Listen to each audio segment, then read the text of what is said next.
Hello and welcome to Games from Folktales, a podcast that mixes historical research and tabletop role-playing settings. I'm your host, Timothy Ferguson.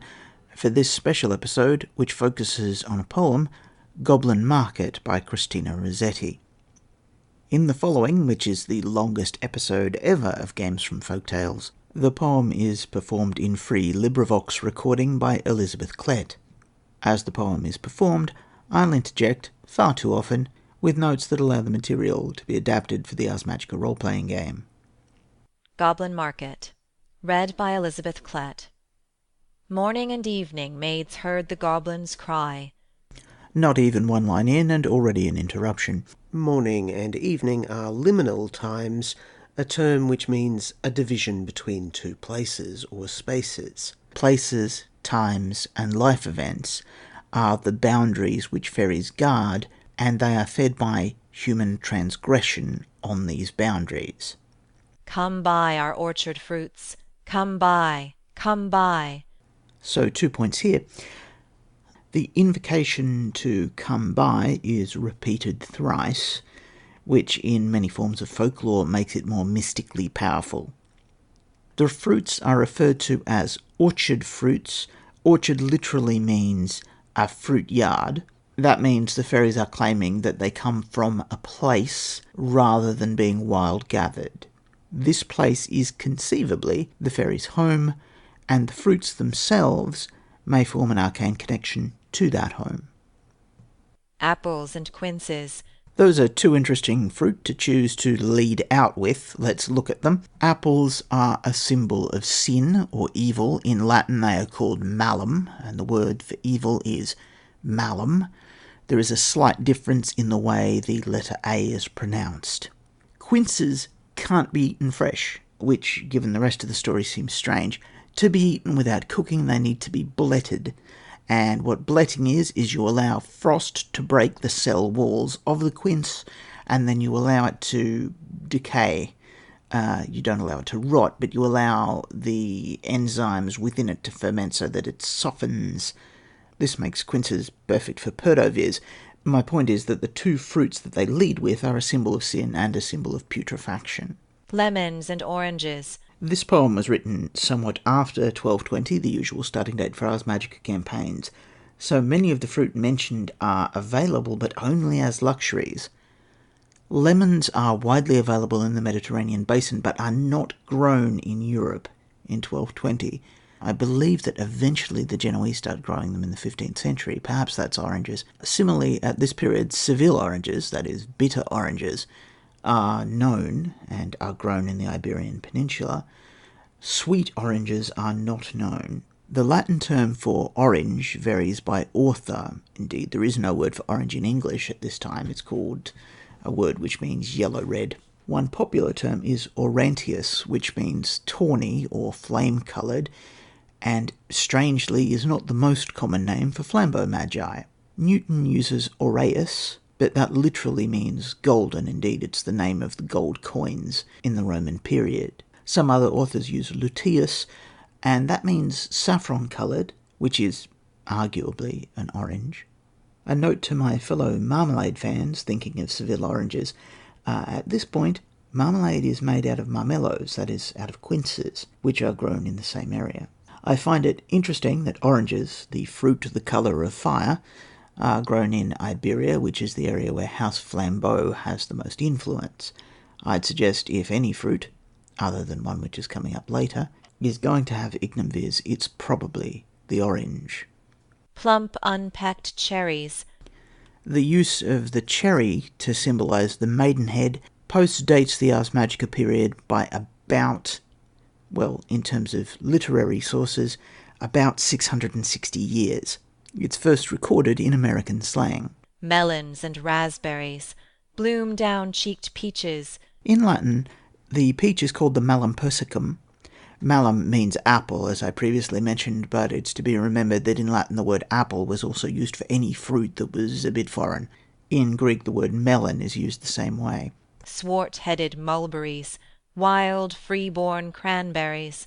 Swart there means dark or black. Regarding cranberries, the European cranberry is smaller and pinker than the American cranberry. They are grown in much the same way, that is, they're a marsh berry. Their period name in English is fenberry or marshwort. The modern name, cranberry, is a German name. It comes from craneberry, possibly because part of the plant looks like the neck of a bird. Crab apples, dewberries. The crabapple is the wild ancestor of the domestic apple. The origin of the name crab is uncertain, but it probably means sour, in the same way that a person can be called crabby if they're ill-tempered. Dewberries, I didn't even know they existed before I researched this poem. I'm an Australian. Dewberries are a berry that has a waxy external layer, which is slightly reflective, and under a blue sky it makes them look blue. So if you're looking for a berry to have aurum vis in it, that would be your berry. Pineapples, blackberries. In these two we hit a motherlode of folklore. The pineapple is not known in mythic Europe at this time. There are things that turn up in the literary record called pineapples. These things are what we would now call a pine cone. The name pineapple transferred from what we now call pine cones to pineapples when someone turned up with a pineapple in Europe and they needed to find something to call it. Pineapples are a New World crop, and they were originally the food solely of kings. We have quite good records of Charles II being delivered a pineapple that he cut on his own plate and distributed small pieces to the ambassadors of various other nations, and by doing this he was demonstrating to them that he had riches flowing in from the New World. Even in the Americas, where they were rather more common, the pineapple was a great symbol of hospitality, which is why you can find it as a strange architectural motif in that country in certain places. Old Michaelmas Day was on the 11th of October. That is, it's the celebration of the Archangel Michael. It's thought to be the day that Michael defeated Satan and threw him from heaven. Satan lands on a blackberry bush when he falls, and he curses the brambles. Even in distant Australia, when I was being raised, my mother told me that after a certain period you couldn't eat blackberries because after such and such a date Satan had pissed on them. Imagine my surprise when I went away to university and the things that were in the shopping centres marked blackberries looked completely different, like a mulberry, and had a completely different taste. It turns out that the blackberries we were eating in central Queensland are Solanum americanum, which those of you who are Americans may know as glossy nightshades. Apricots, strawberries, all ripe together in summer weather. Apricots were brought back from Persia by Alexander the Great. Well, he didn't bring them back, but his army brought them back. So if you're looking for a Rigo-Vis source, something that tied in with Alexander the Great, apricots would be your choice. Morns that pass by, fair eves that fly, come by, come by. Are grapes fresh from the vine, pomegranates full and fine, dates and sharp bullaces, rare pears and greengages, damsons and bilberries. Well, there's a lot to unpack. Bullaces, damsons, and greengages are all varieties of plum. Greengages do not yet exist. They are a specific known cross from far later than 1220. Apricots are technically also a plum in mythic Europe because one of the ancient Greek writers said that they were a plum and people believe them. Pomegranates are linked to Hades through the Persephone story. Dates get their name, in Greek at least, from the finger-like shape of their fruit, and so if you were looking for a fruit to contain corpus vis, dates would be a good choice. Bilberries are a relative of the American blueberry. They are slightly larger and somewhat softer. Taste them and try, currants and gooseberries. One of the biggest surprises I had in researching this podcast is that Americans have fake currants. Americans, your currants are weird. They're tiny, shriveled up little grapes. In Australia, we would call them sultanas. Black currants were banned in America in 1911, and that ban stayed in place until 1970 because they are a disease vector for pine rust.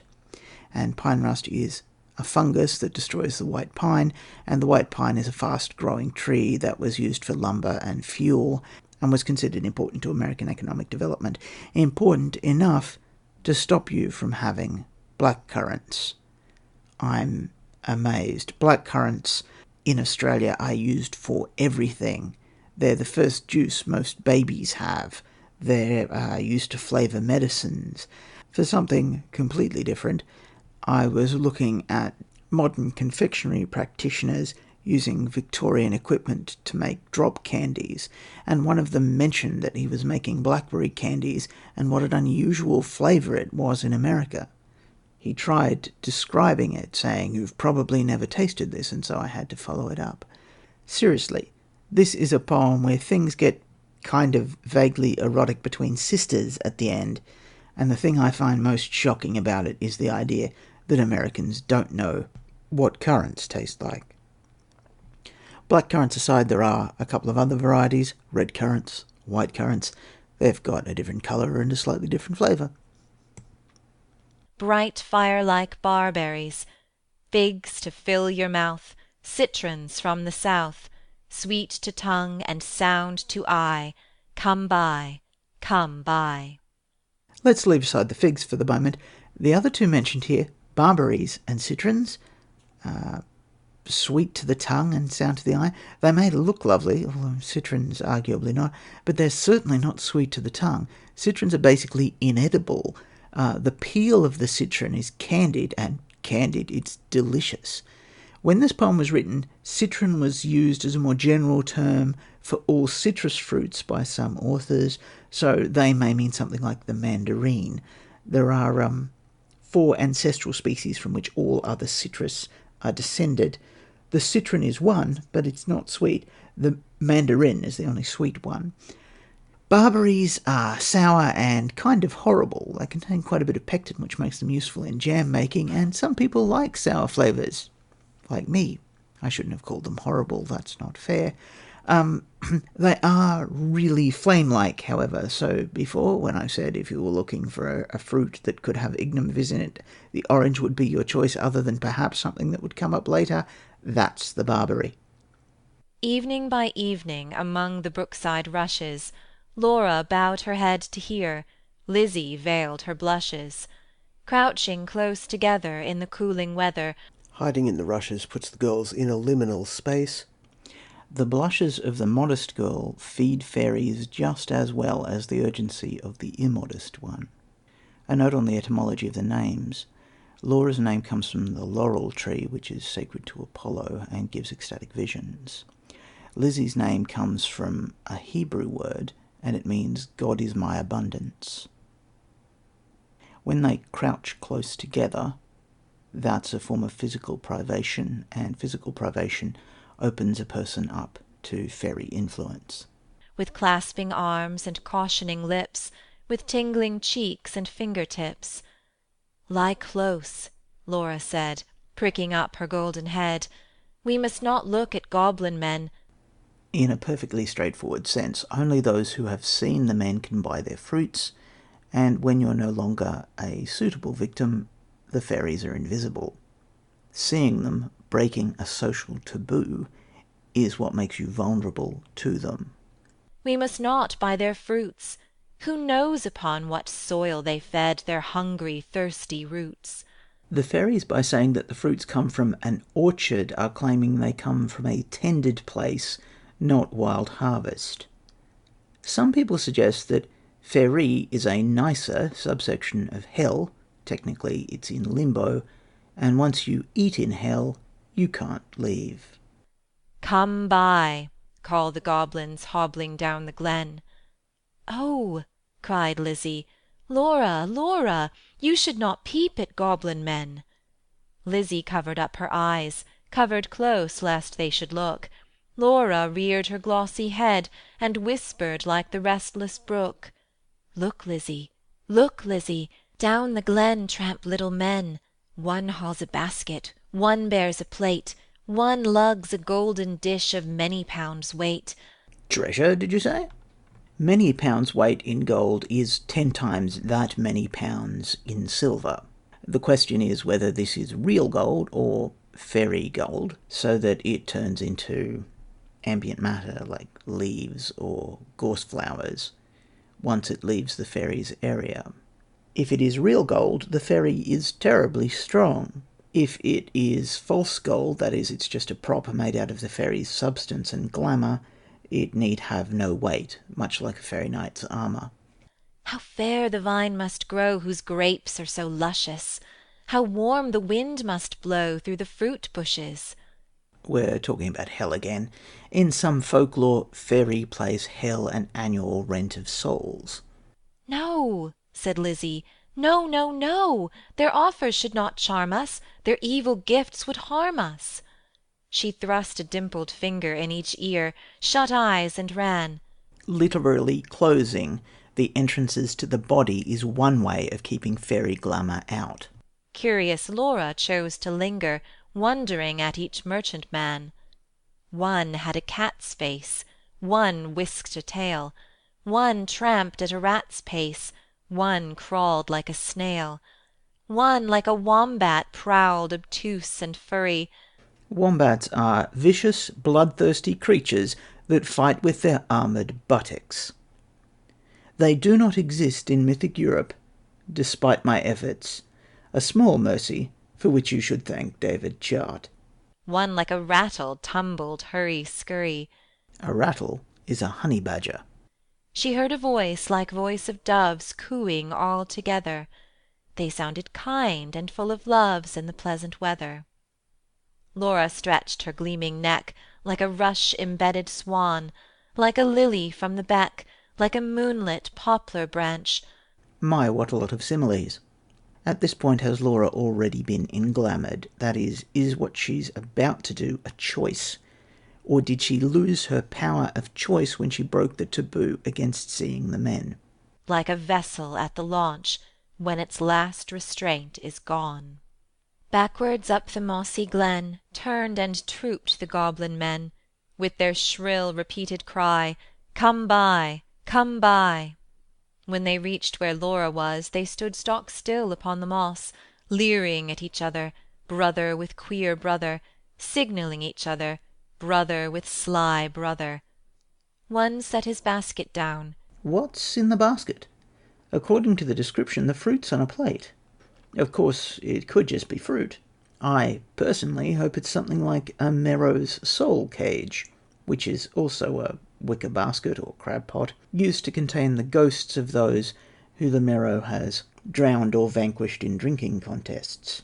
One reared his plate. One began to weave a crown of tendrils, leaves, and rough nuts brown. Men sell not such in any town. Does the crown make her a sacrificial queen? Does it link her in some sense to Persephone, for example? One heaved the golden weight of dish and fruit to offer her. So, in as far as humans notice, the dish is heavy, it has heft. So it at least seems to have substance. Come buy, was still their cry. Laura stared, but did not stir, longed, but had no money. The whisk-tailed merchant bade her taste in tones as smooth as honey. The cat-faced purred, the rat-paced spoke a word of welcome, and the snail-paced even was heard.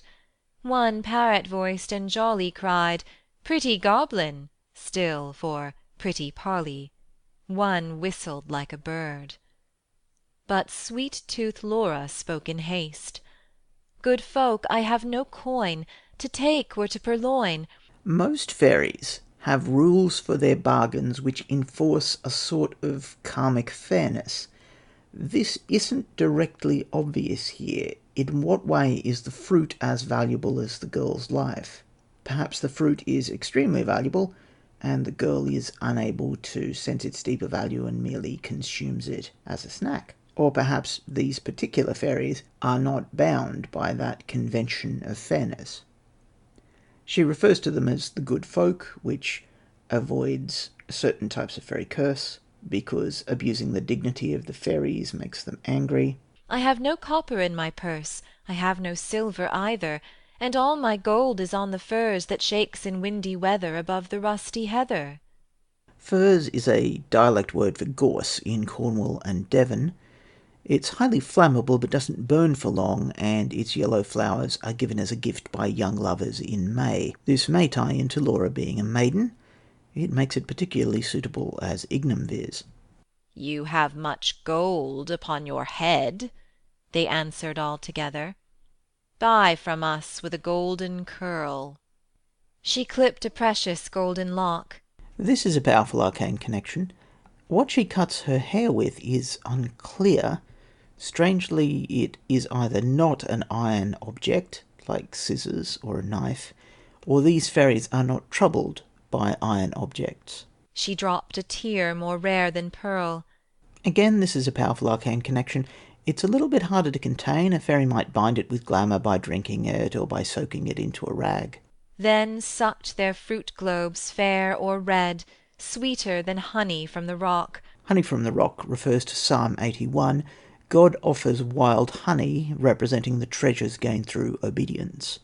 Stronger than man rejoicing wine. That one possibly refers to Psalm 104. God gives food to all things at the right time.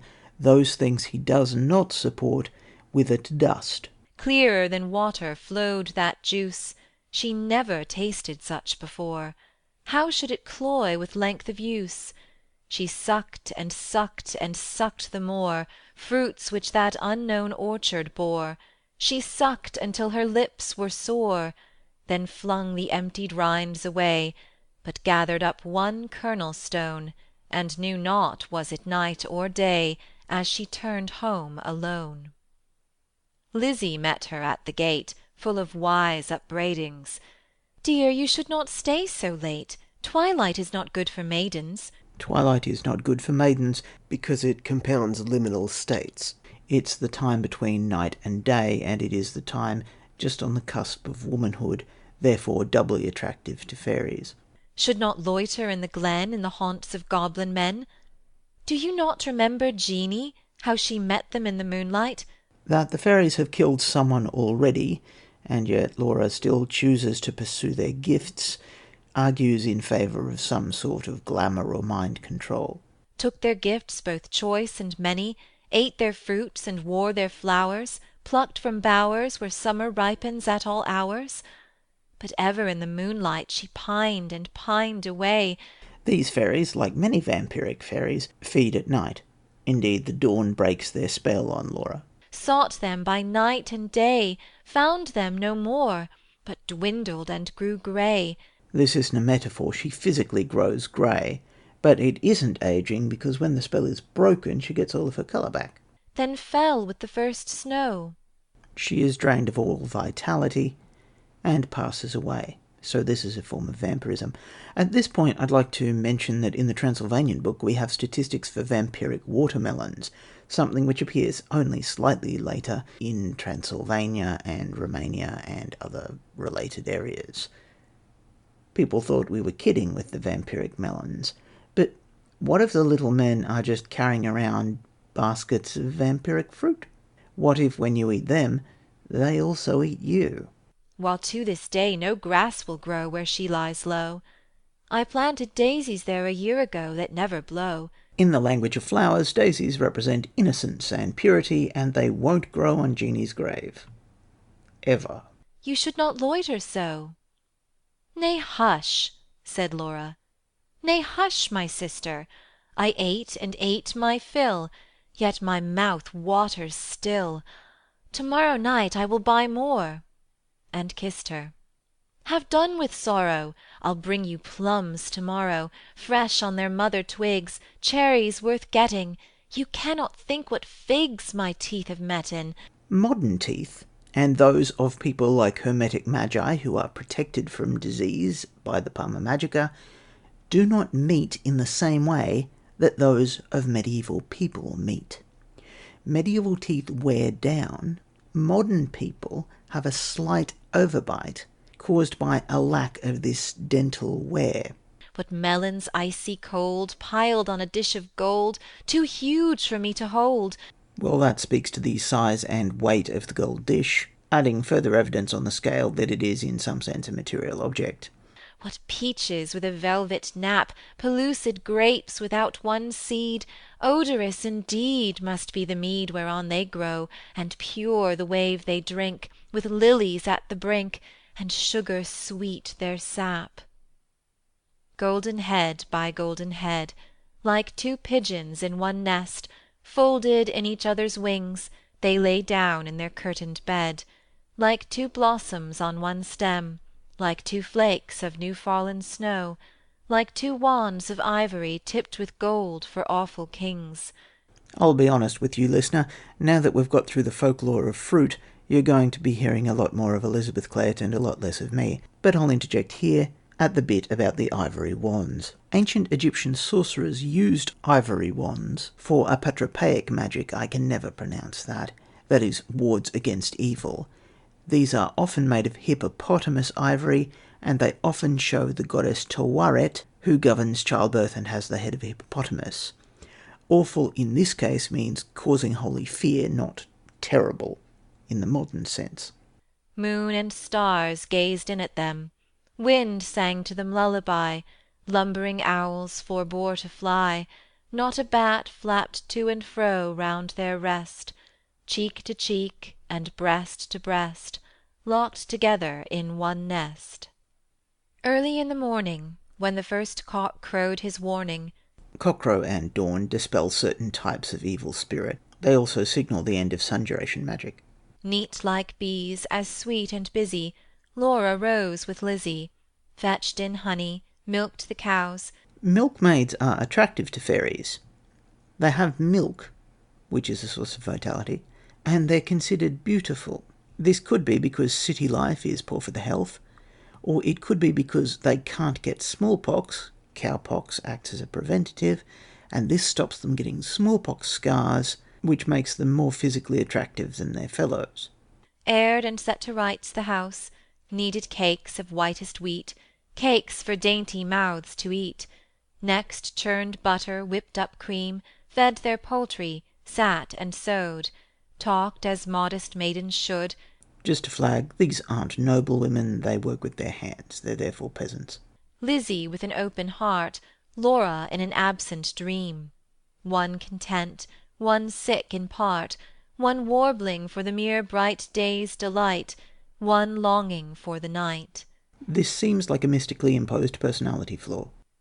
At length slow evening came, They went with pitchers to the reedy brook, Lizzie most placid in her look, Laura most like a leaping flame.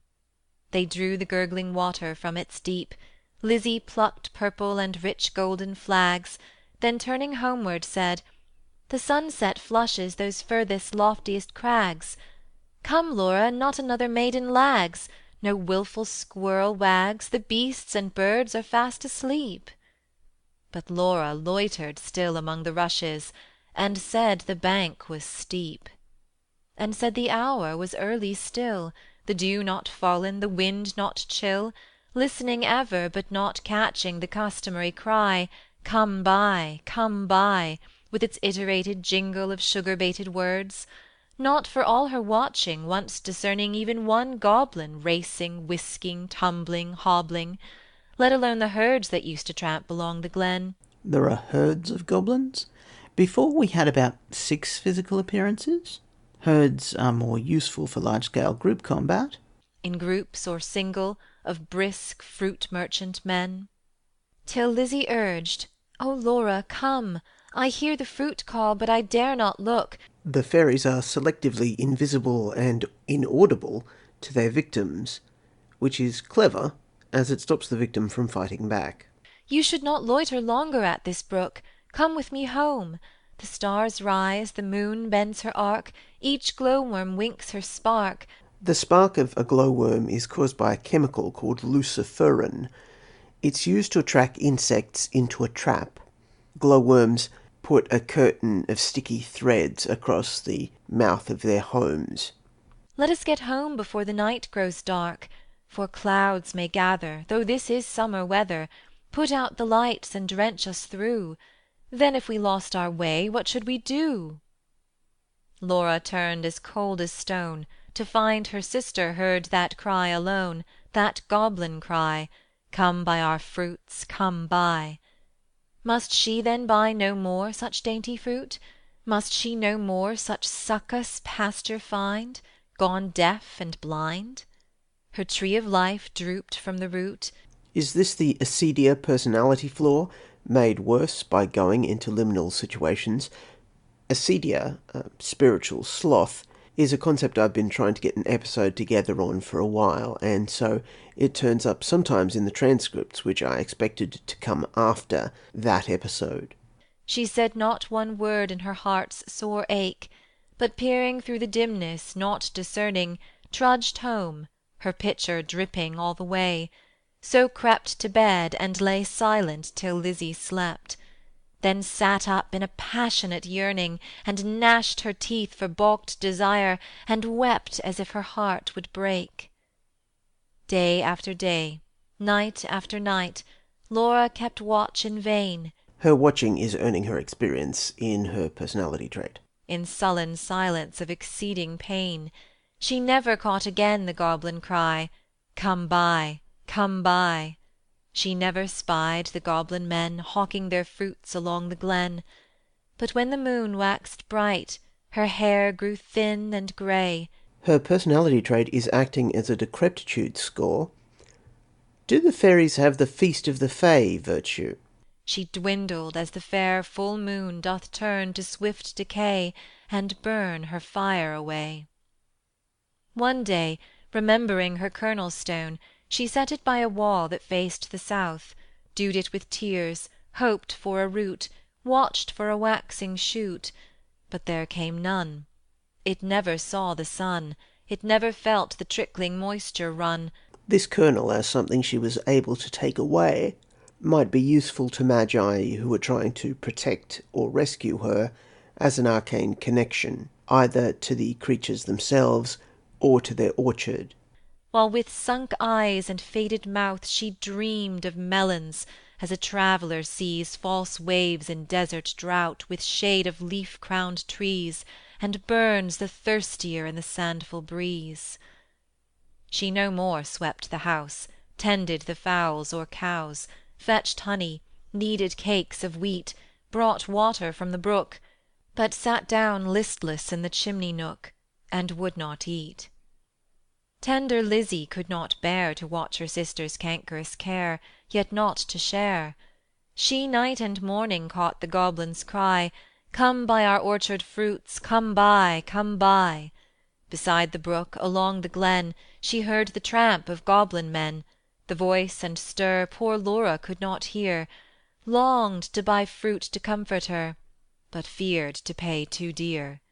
She thought of Jeanie in her grave, who should have been a bride. Fairies are attracted to people of both genders who are about to be married. This is because they're in a liminal state, similar to the state between childhood and adulthood. But who for joy's brides hoped to have fell sick and died in her gay prime, in earliest winter time. The changing of the seasons are again liminal times, and to again flag the potential link to Persephone, she could be a sacrificial queen of the winter to allow the growing of the fruit in spring. With the first glaring rime, with the first snowfall of crisp winter time. Till Laura, dwindling, seemed knocking at death's door. Then Lizzie weighed no more better and worse, but put a silver penny in her purse, kissed Laura, crossed the heath with clumps of furze at twilight, halted by the brook, and for the first time in her life began to listen and look. Lizzie intends to pay. She takes a silver coin with her. Silver is detrimental to some fairies, although that link is not one that seems to be made in the stanzas of the poem here. Lizzie, although she is looking for the fairies and therefore breaching a social taboo, is not actually tempted by the fairies. She's looking for them for someone else. As such, she is sacrificing herself. Laughed every goblin when they spied her peeping, which seems to indicate that they can't sense her intent. They do not know she has a cunning plan. Came towards her hobbling, flying, running, leaping, puffing and blowing, chuckling, clapping, crowing, clucking and gobbling, mopping and mowing, full of airs and graces, pulling wry faces, demure grimaces, cat-like and rat-like, rattle and wombat-like, snail-paced in a hurry, parrot-voiced and whistler, helter-skelter, hurry-scurry, chattering like magpies, fluttering like pigeons, gliding like fishes. There are 12 methods of locomotion given here, but only 6 physical descriptions. Does this indicate that the physical descriptions duplicate in the group? Hugged her and kissed her, squeezed and caressed her, stretched up their dishes, panniers and plates. Multiple dishes? Before there was only one dish, one bowl, one basket. A pannier, by the way, is a basket generally. It's part of a pear that you carry across your shoulders or across a mount. Look at our apples, russet and dun, bob at our cherries, bite at our peaches, citrons and dates, grapes for the asking, pears red with basking out in the sun, plums on their twigs, pluck them and suck them, pomegranates, figs.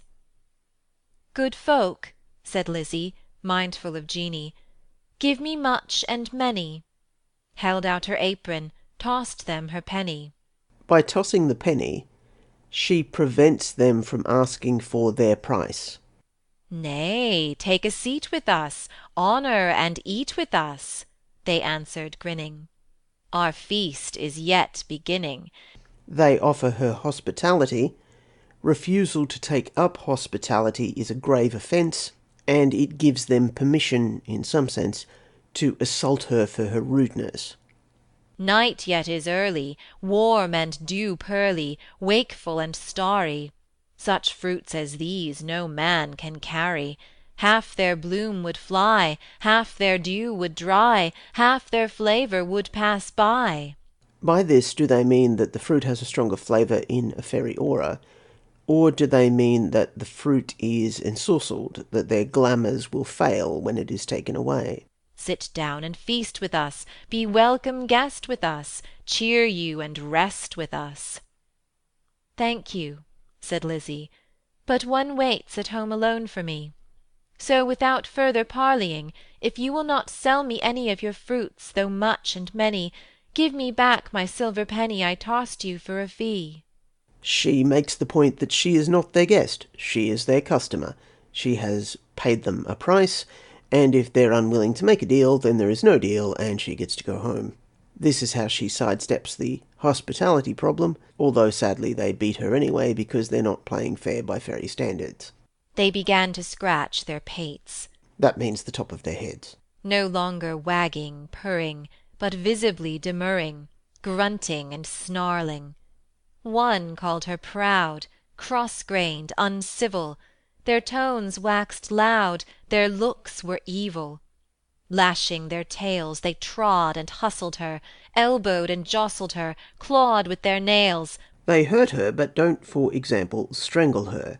Her death only feeds them in very specific circumstances. Barking, mewing, hissing, mocking, tore her gown and soiled her stocking, twitched her hair out by the roots. Even though they have her blood and hair, they cannot hurt her mystically because she has not consented to their price. Stamped upon her tender feet, held her hands and squeezed their fruits against her mouth to make her eat. White and golden Lizzie stood, like a lily in a flood. Some of the commentaries I've read insist that this is a sexual assault. That's not what I got on the first reading through. She seems to have her clothes torn, but other than that, she stands proud like a lighthouse throughout the entire thing, and it seems to me that this symbol of her abject, upright, stone-like resistance would be compromised were she raped. That being said, the little goblin men have had many victims, and if your character wanted them as ancestors to have an odd form of fairy blood, then that's one reading which would meet your character design requirements. Like a rock of blue-veined stone lashed by tides obstreperously, like a beacon left alone in a hoary roaring sea, sending up a golden fire, like a fruit-crowned orange-tree, white with blossoms honey-sweet, sore beset by wasp and bee, like a royal virgin town topped with gilded dome and spire. Lizzie's blondness is really important to the author. I haven't been able to parse it properly. I think it might represent purity or enlightenment, but her sister is also blonde, so I admit some confusion here. Close beleaguered by a fleet mad to tug her standard down.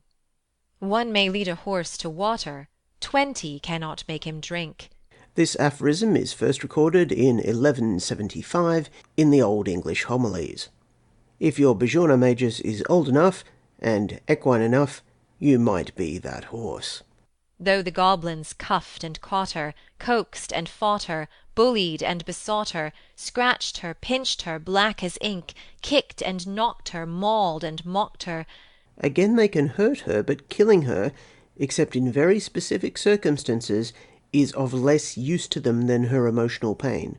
Lizzie uttered not a word, would not open lip from lip, lest they should cram a mouthful in, but laughed in heart to feel the drip of juice that syruped all her face, and lodged in dimples of her chin, and streaked her neck which quaked like curd. At last the evil people, worn out by her resistance, flung back her penny, kicked their fruit along whichever road they took, not leaving root or stone or shoot. Some writhed into the ground, some dived into the brook with ring and ripple, some scudded on the gale without a sound, some vanished in the distance. The fairies disappear into the elements, some into the air, some into the water, some vanishingly quickly along the road. They take their stuff with them and they throw back the penny. They can't keep it because there was no deal. In a smart ache tingle, Lizzie went her way. She knew not was it night or day, sprang up the bank, tore through the furze, threaded copse and dingle, and heard her penny jingle bouncing in her purse. Its bounce was music to her ear. She ran and ran, as if she feared some goblin man dogged her with gibe or curse, or something worse. But not one goblin scurried after, nor was she pricked by fear. The kind heart made her windy paced, that urged her home quite out of breath with haste and inward laughter. She cried, "Laura," up the garden, "did you miss me? Come and kiss me. Never mind my bruises. Hug me, kiss me, suck my juices squeezed from goblin fruits for you, goblin pulp and goblin dew. Eat me, drink me, love me, Laura, make much of me. For your sake I have braved the glen, and had to do with goblin merchantmen." There are a lot of commentaries which discuss the homoerotic elements of this poem. I'm just going to leave them there because they're pretty obvious. I will use this interjection to note that in the transcripts of this podcast is a collation of all of the form and material bonuses involving fruit from the various Ars Magica supplements. These were originally collected by Roweave, I hope I'm pronouncing that correctly, and I'd like to thank them for them. Laura started from her chair, flung her arms up in the air, clutched her hair. "Lizzie, Lizzie, have you tasted for my sake the fruit forbidden? Must your light like mine be hidden, your young life like mine be wasted, undone in mine undoing, and ruined in my ruin?" Arguably they have the true friend virtue, which allows them to break curses. "Thirsty, cankered, goblin-ridden?" She clung about her sister, kissed and kissed and kissed her. Tears once again refreshed her shrunken eyes, dropping like rain after long sultry drought. She regains the ability to cry, which allows her to express contrition. Expressing contrition allows her soul to be redeemed. Shaking with anguish, fear, and pain, she kissed and kissed her with a hungry mouth. Her lips began to scorch, that juice was wormwood to her tongue. She loathed the feast. 2 points. It burns Laura, it doesn't burn Lizzie. Wormwood, mentioned here, is a bitter flavour used to wean babies and expel parasites. It's also the flavouring of absinthe, which was sometimes called the green fairy, but I think that's stretching things a little too far. It's also mentioned as the name of a star which falls and poisons the waters of the world in the Book of Revelations, but again, I don't think that's a connection which the poet wished to make. Writhing as one possessed, she leaped and sung, rent all her robe, and wrung her hands in lamentable haste, and beat her breast. Her locks streamed like the torch borne by a racer at full speed, or like the mane of horses in their flight, or like an eagle when she stems the light straight toward the sun, or like a caged thing freed, or like a flying flag when armies run. Swift fire spread through her veins, knocked at her heart, met the fire smouldering there, and overbore its lesser flame. She gorged on bitterness without a name. The bitterness she tastes now counterbalances the sweetness she tasted before, so that in balance what she has had from the fairy men is neither sweetness nor bitterness. She has not had something from them, rather than two separate batches of something. Ah, fool, to choose such part of soul-consuming care! Sense failed in the mortal strife, like the watch-tower of a town which an earthquake shatters down, like a lightning-stricken mast, like a wind-uprooted tree spun about, like a foam-topped water-spout cast down headlong in the sea, she fell at last. Pleasure past, and anguish past. Is it death, or is it life? Between states again, liminal space again. Life out of death. That night long Lizzie watched by her, counting her pulses' flagging stir, felt for her breath, held water to her lips, and cooled her face with tears and fanning leaves. But when the first birds chirped about their eaves, and early reapers plodded to the place of golden sheaves, and dew-wet grass bowed in the morning wind so brisk to pass, and new buds with new day opened of cup-like lilies on the stream, Laura awoke as from a dream. The fairy power fails at dawn. Does this mean that it's a sun duration power, or that this is a time of weakness, or a traditional ward? Laughed in the innocent old way, hugged Lizzie but not twice or thrice. Her gleaming locks showed not one thread of grey, her breath was sweet as May, and light danced in her eyes. So her loss of vitality was temporary. She didn't age, for example, because she gets her vitality back. Days, weeks, months, years afterwards, when both were wives with children of their own, their mother hearts beset with fears, their lives bound up in tender lives. This is a foundation story for the family. Is that what the fairies were after all along? Presumably not, because they killed poor Jeanie. But this still serves their purposes. Laura would call the little ones, and tell them of her early prime, those pleasant days long gone of not returning time; would talk about the haunted glen, the wicked, quaint fruit-merchant men, their fruits like honey to the throat, but poison in the blood. Men sell not such in any town. Would tell them how her sister stood in deadly peril to do her good, and win the fiery antidote. Then joining hands to little hands, would bid them cling together. For there is no friend like a sister, in calm or stormy weather, to cheer one on the tedious way, to fetch one if one goes astray, to lift one if one totters down, to strengthen whilst one stands. The transcripts for this episode, available on the webpage, have suggested statistics for the little men. Thanks again to Elizabeth Klett and LibriVox for her reading of Rossetti's Goblin Market.